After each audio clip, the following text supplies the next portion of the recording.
जय श्री कृष्णा, राधे राधे। स्वागत है आपका हमारे YouTube चैनल दर्पण ज्ञान गंगा में। दोस्तों, आज का हमारा प्रसंग है कर्मों का फल।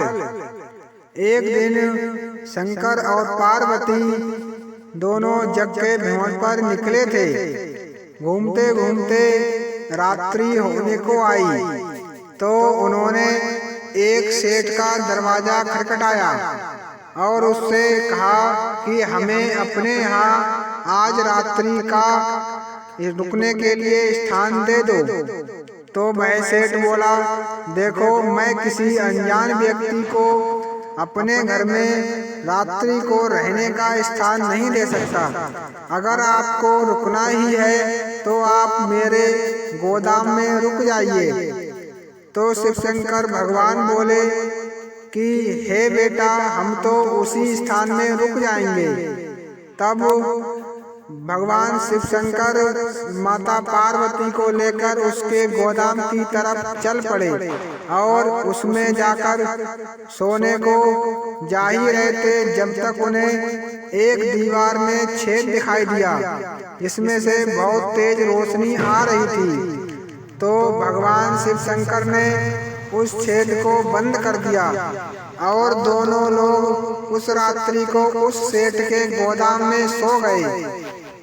और सुबह होते ही दोनों ने वहां से चलने के लिए उस व्यापारी से आज्ञा मांगी कि अब आपने हमें रात्रि को रुकने का यहाँ स्थान दिया, उसके लिए बहुत बहुत धन्यवाद। अब हम यहाँ से जा रहे हैं। और दोनों उनसे नमस्कार कर कर चल दिए। चलते चलते पूरी जगत में घूमते घूमते फिर से अंधेरा होने को आया जब सामने एक गरीब किसान का घर दिखाई दिया और भगवान शिव शंकर ने उससे वहां रात्रि को रुकने को आज्ञा मांगी। और उस किसान ने हंसते हंसते दोनों को, पार्वती जी और भगवान शिव शंकर को, दोनों को रुकने की व्यवस्था कर दी। अपने घर में ही उसने उन्हें दोनों को सुलाया, अच्छे से खाना खिलाया, बिस्तर भी अच्छा लगाया और रात भर सुलाया। और सुबह उठते ही माता पार्वती देखती हैं कि वह किसान और उसकी बीवी रो रहे हैं। तब देखा कि उस किसान उससे पूछा कि तुम क्यों रो रहे हो? तो उसकी बीवी ने जवाब दिया कि हे प्रभु, हमारा तो आपके रात को यहाँ रुकने से शायद एक बैल मर गया और अब हम किससे खेती-बाड़ी करेंगे। तब माता पार्वती शिव शंकर से बोली कि हे प्रभु, आप तो सर्व ज्ञानी हैं, तो आपने इसका बैल क्यों मरने दिया? और इसने तो हमारी इतने अच्छे से खातर की थी और सोने को भी घर में आसरा दिया था। और उस व्यापारी ने तो हमें अपने गोदाम में सुलाया था, तो आपने उसकी दीवार में एक छेद था उसको भी बंद कर दिया।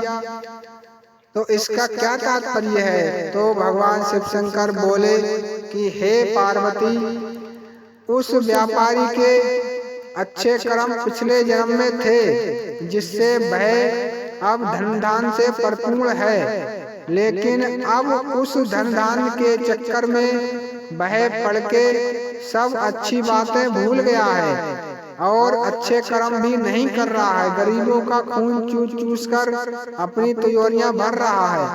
इसीलिए मैंने जो वो छेद बंद किया था उसके पीछे उसके सोने का गोदाम था। अब उसकी जो सोने के गोदाम है उसमें धन बढ़ना खत्म हो जाएगा।